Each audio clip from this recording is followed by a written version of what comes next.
Hello guys, welcome to Asia YouTube channel. మీకు ఈ video నచ్చితే కనుక ప్లీజ్ ఫ్రెండ్స్ లైక్ చేయండి, షేర్ చేయండి, సబ్స్క్రైబ్ చేయండి, కామెంట్ మాత్రం తప్పకుండా చేయండి.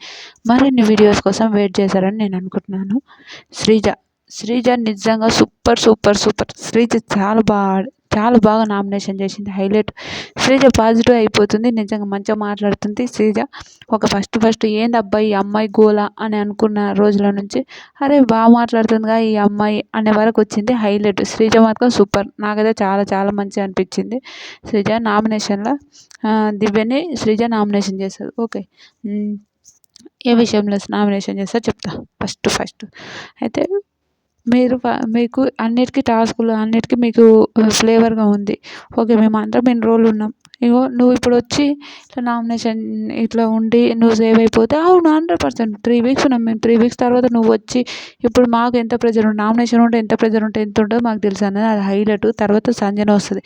సంజన వచ్చి అంటే వీళ్ళిద్దరు గ్రీన్ టీమ్ కదా, గ్రీన్ టీమ్గా సంజన వచ్చి బాగా చెప్తుంది. సంజన ఏం చెప్తుంది,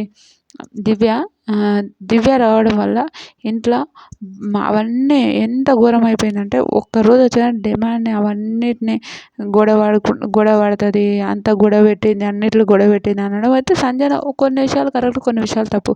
ఎందుకు గొడవ పెట్టింది దివ్య?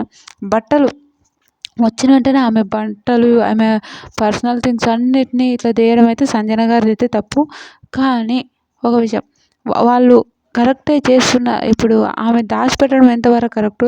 ఆమె అంటది, దివ్య అంటది ఇచ్చి పడేసింది రా ఆయన దివ్య అనిపించింది నాకు. ఒక్కొక్కసారి దివ్యని చూసి కూడా బాగా అనిపించింది, అమ్మాయి కూడా. అయితే ఓకే, నేను వచ్చిన ఒక్క రోజుకే మీరు అందరు నా మాట ఏంటంటే అబ్బా నాకు గ్రేట్ ఆపర్చునిటీ అని మాట్లాడుతుంది. మీకేమనిపించింది? ఎవరు కరెక్ట్ అనిపించిందో ప్లీజ్ లైక్ చేయండి, షేర్ చేయండి, సబ్స్క్రైబ్ చేయండి.